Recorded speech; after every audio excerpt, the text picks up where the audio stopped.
ఈరోజు మన ఖమ్మం జిల్లాలో తెలంగాణ రాష్ట్ర ప్రభుత్వం directorate of youth services TS step ద్వారా కోఆర్డినేట్ చేసి నిర్వహిస్తున్నటువంటి ఈ జాబ్ మేళాకి విచ్చేసిన యూత్ అందరికీ, all young boys and girls, ladies and gentlemen, and to DOSO, President of this function, DOSO Sunil, District Youth and Sports Officer, Lani District Employment Officer Sriram Garu, Deputy Director Social Welfare Satyanarayana Garu, DS Step నుంచి జగన్నాథం గారు, అట్లానే ఇక్కడ వచ్చిన all companies and representatives, manaku more than 65 companies representatives ni పంపించారు ఈ recruitment కోసం. అట్లానే ఇప్పుడే మనకు జగన్నాథన్ గారు చెప్పినట్టు మన జిల్లాలో 7,500 మెంబర్స్ రిజిస్టర్ చేసుకున్నారు. ఇక్కడ వచ్చిన వాళ్ళకి జాబ్ దొరకకుండా వెళ్ళేదైతే ఉండదు. So all of you will land up in some job. So depending on your qualification and aptitude, the nature of job may differ. కానీ ఇప్పుడు ఉన్న వేకెన్సీస్ లో మనకు దాదాపు మోర్ దెన్ 5,000 వేకెన్సీస్ ఉన్నాయి. అందులో అబౌవ్ 500 వేకెన్సీస్ వరకు more than 45,000 to 50,000 per month salary ఉన్న వేకెన్సీస్ మనకు 500 దాకా ఉన్నాయి. సో మీరు మంచిగా పర్ఫామ్ చేస్తే ఇమీడియట్లీ మీకు 50,000 పర్ మంత్ ఉన్న జాబ్స్ కూడా వచ్చే అవకాశం ఉంటుంది. అట్లా 500 జాబ్స్ ఉన్నాయి. అలానే 25,000 to 50,000 రేంజ్ లో కూడా మోర్ దెన్ 3,000 జాబ్స్ ఉన్నాయి. సో ఇవన్నీ మంచి salary.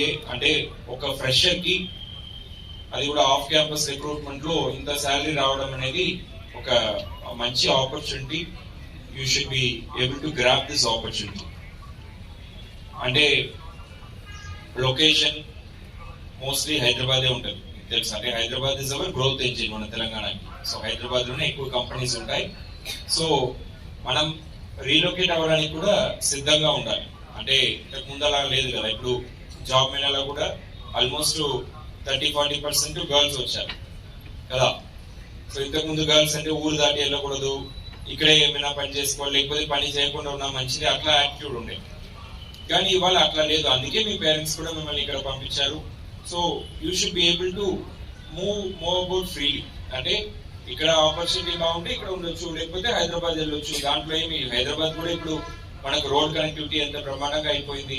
It is hardly taking 3 hours, 3.5 hours లో, ఈవెన్ బస్ లో కూడా ఎక్కితే 3.5 hours 4 hours లో కూడా వెళ్ళిపోవచ్చు. మనం బస్ కనెక్టివిటీ ఉంది, మనకు మంచి ట్రైన్ కనెక్టివిటీ ఉంది. మనం వీక్లీ కూడా వచ్చేవచ్చు, వీక్లీ వీకెండ్స్ కూడా వచ్చేవచ్చు మనం ఇంటికి కూడా. సో అట్లా హైదరాబాద్ కదా, మన కొత్త ఊరు కదా, మనం పుట్టినది ఇక్కడే, పెరిగినది ఇక్కడే, చదువుకున్నది ఇక్కడే, మనం హైదరాబాద్కి వెళ్ళి సస్టైన్ చేయగలుగుతామా? అలాంటి డౌట్స్ ఏమీ అవసరం లేదు. హైదరాబాద్ అంటే అక్కడ కూడా తెలుగే మాట్లాడతారు, ఏం మనకి లాంగ్వేజ్ ఇష్యూ కూడా ఉండదు, మన అలానే తిండి ఉంటుంది, వెదర్ ఇంకా బాగుంటుంది. ఖమ్మంలో అయితే బాగా ఉడకపోస్తుంది, అక్కడ బాగా కూల్ ఉంటుంది కదా. సో అట్లా ఎలాంటి ఒక హెసిటేషన్స్, మైండ్ బ్లాక్స్ పెట్టుకోకండి. అంటే లొకేషన్ ఇక్కడ ఉంటేనే జాయిన్ అయ్యిందా అట్లా పెట్టుకోకండి. You should be able to move to greener pastures. ఎక్కడ మనకు ఆపర్చునిటీ ఉందో అక్కడ మనం మూవ్ అవ్వడానికి రెడీగా ఉండాలి. చాలా మంది అక్రాస్ స్టేట్స్, అక్రాస్ కంట్రీస్ వెళ్తున్నాం. మనం అక్రాస్ టౌన్స్ ఎందుకు వెళ్ళలేము? డెఫినెట్లీ అది ఏం పెద్ద ఇష్యూ ఉండదు. మీరు వెళ్ళేటప్పుడే అట్లా మైండ్ బ్లాక్ ఉంటుంది. కానీ వెళ్ళి ఒక 1 month ఉంటే మీకు అక్కడ కొత్త ఫ్రెండ్స్ సెట్ అయిపోతారు, అక్కడ వాతావరణం కూడా మీకు అడ్జస్ట్ అయిపోతారు. అలానే మీరు అంటే జాబ్స్ కొంచెం మీరు ఒక శాలరీ అనుకుని వస్తారు, దానికన్నా తక్కువ మీకు జాబ్స్ వచ్చింది అనుకోండి. దానికోసం వద్దు నేను జాయిన్ అవ్వను, నేను హైదరాబాద్ వెళ్ళి ఎందుకు ఇంత జీతంలో పని చేయాలి అట్లా అనుకోకండి. అంటే this is the first stepping stone అనమాట. ఇప్పుడు నేను ఈ స్టేజ్ ఎక్కాలంటే డైరెక్ట్ గా ఎక్కలేను కదా.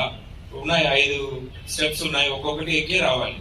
సో ఫస్ట్ స్టెప్ చిన్నగా అనిపిస్తుంది, కానీ ఇక్కడ వచ్చినాక మంచి హైట్ లో ఉన్నట్టు ఉంటుంది కదా.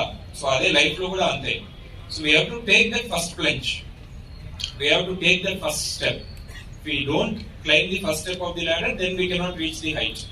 ఏదో ఒకే విధంగా ఏదో ఒక రోజు మాయాజాలం జరిగిపోతుంది, ఏదో ఒక రోజు మిరాకిల్ అయిపోతుంది, మనం సడన్ గా ఇక్కడ నుంచి ఎక్కడికో వెళ్ళిపోతాము, అట్లా అనుకోవడానికి లేదు. ఎవరు అట్లా వచ్చేవాళ్ళు లేరు. ఎవరైనా కూడా స్టెప్ బై స్టెప్ ముందుకు వెళ్ళే వాళ్ళే. So grab the first opportunity. ఎందుకంటే ఇప్పుడు మార్కెట్ లో కూడా ఎట్లా ఉంటుందంటే, కాలేజ్ అయిపోయినాక వెంటనే, లేకపోతే స్టడీస్ మీరు యూజ్ చేసుకున్నారు, పీజీ చేసుకున్నారు, వెంటనే ఒక జాబ్ పోతే తీసుకుంటారు. కానీ ఒక గ్యాప్ అయిందని అనుకోండి, ఒక 2 years 3 years అయింది, 3 years మీరు ఏమి జాబ్ మార్కెట్ లో ఏమి పని చేయట్లేదు. అట్లా ఉన్నప్పుడు the more the gap, then the more the hesitation on part of the company to recruit. ఇన్ని రోజులు మీరు ఖాళీగా ఉన్నారు కదా, మిమ్మల్ని తీసి నేను ఎట్లా ఇప్పుడు ట్రైనింగ్ ఇచ్చి తయారు చేయగలుగుతాను, అట్లా వాళ్ళకి డౌట్స్ వస్తాయి. So at least to see that gap is not there, అంటే ఎక్కువ గ్యాప్ పెట్టుకోకుండా వెంటనే మనం ఏదో ఒక జాబ్ లో ఎంటర్ అయితే మళ్ళీ ఫర్దర్ మనం నెక్స్ట్ జాబ్స్ కి నెక్స్ట్ స్టెప్ కి వెళ్ళిపోవచ్చు. మనం ఎక్స్పీరియన్స్ గ్యాదర్ చేస్తాము, మనకు కొంచెం ఎక్స్పోజర్ వస్తుంది, దాన్ని బట్టి మనకు ఆ కంపెనీ ట్రైనింగ్ కూడా ఇస్తారు. అంటే ఈచ్ జాబ్ అనేది మనకంటే జీవితానికి మాత్రం కాదు, that job also teachers us a lot of things. How to interact with people, అంటే ఎట్లా కొన్ని జాబ్స్ లో స్పెషల్ స్కిల్స్ కూడా నేర్చుకోవచ్చు. So each job is a learning. అంటే మనం కాలేజ్కి వెళ్తే మనం ఫీజు ఇచ్చి చదువుకోవాలి, కానీ జాబ్కి వెళ్తే జాబ్ మనకి నేర్పిస్తుంది, అంటే డబ్బులు కూడా మనకి ఇస్తారు. So you should look at it that way. Okay, మనకు స్టైఫండ్ ఇచ్చి మనకి ఇది చేసేటట్టు మనం అనుకోవాలి.